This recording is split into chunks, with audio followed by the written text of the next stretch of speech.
നിന്റെ കൂടെ വേറൊരു പയ്യനുണ്ടല്ലോ, ആ റീലിലെ യേശു. അവൻ ഹൈദരാബാദില്. അവനോട് ചോദിച്ചൂടെ പുതിയ കണ്ടന്റ് വല്ലതും ഉണ്ടോന്ന്? അത് നല്ലൊരാശയമാണ്.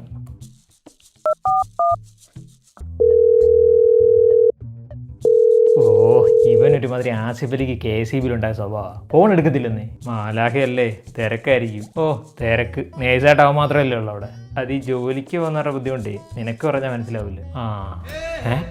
എനിക്കറിയാൻ മേലാഞ്ഞിട്ട് ചോദിക്കുക. നിങ്ങൾ എന്നെ ട്രോളുന്നുണ്ട് നിങ്ങൾക്ക് എന്ത് മനസ്സുഖമാണ് കിട്ടുന്നത്? വീഡിയോ ചെയ്ത് ഇടയ്ക്ക് എന്നെ ട്രോളാറല്ലേ, ആ ഒരു സുഖം. കണ്ടന്റിന് ഞാൻ ഐഡിയ പറയട്ടെ. എന്ത്? സാധാരണ കൃഷ്ണന്റെ ഗെറ്റപ്പ് ഈ തലക്കെട്ടും മേൽപ്പിലിയാണല്ലോ. അതിന് പകരം നമുക്ക് നീലത്തി ഫുള്ള് മുങ്ങി വന്നാലോ? നീ തന്നെയല്ലേ ഇതൊക്കെ ചെയ്യേണ്ടത്.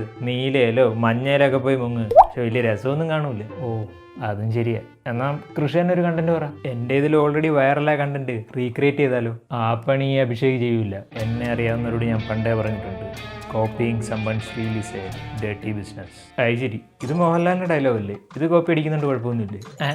അതല്ല ഞാൻ ഉദ്ദേശിച്ചത്. മനസ്സിലായി. അല്ല, ക്രിസ്മസ് അല്ലേ വരുന്നത്, അതിനെപ്പറ്റി എന്തെങ്കിലും കണ്ടന്റ് ഉണ്ടായിക്കൂടെ? ക്രിസ്മസ് റിലേറ്റഡ് ഒരു കണ്ടന്റ് എന്തെങ്കിലും ഉണ്ട്. എന്ത് കണ്ടന്റ്? അതായത് ശ്രദ്ധിച്ച് കേട്ടോണം. ക്രിസ്മസ് റിലേറ്റഡ് എന്ത് കണ്ടന്റാണ് അഭിഷേകിന് പറയാനുള്ളത്? ആ കണ്ടന്റ് കൃഷിന് ഇഷ്ടപ്പെടുമോ? കാത്തിരുന്ന് കാണുക. ഒരു അവസരം കിട്ടിയപ്പോ പറഞ്ഞു തരുന്നുണ്ട്.